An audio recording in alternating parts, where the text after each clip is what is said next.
আমাদের স্কেল ভিত্তিক এবং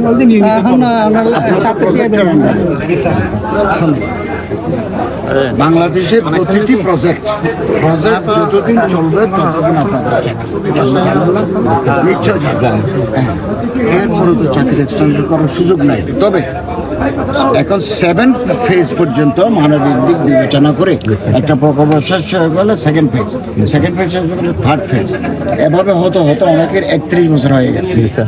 আমরা আমাদের মন্ত্রণালয় থেকে জনপ্রশাসন মন্ত্রণালয়ে একটা চিঠি পাঠিয়েছি যে কি করা যায়, ওনারা রিজেক্ট করে দিয়েছে। হাইকোর্টের একটা রায় আছে যে কোনো আত্মীকরণ রাজস্ব খাতে যাবে না, কর্তৃপক্ষ ইচ্ছা করলে তাদের ফান্ড থাকলে তারা করবে, কিন্তু আমরা তো একা পারি না। জনপ্রশাসন মন্ত্রণালয় ছাড়া আপনাদের লোক আমার সাথে দেখা করছে, অপেক্ষা করেন, দেশের পরিস্থিতিটা স্বাভাবিক হোক, আমরা প্রয়োজনে জনপ্রশাসন মন্ত্রণালয়ের সাথে আলাপ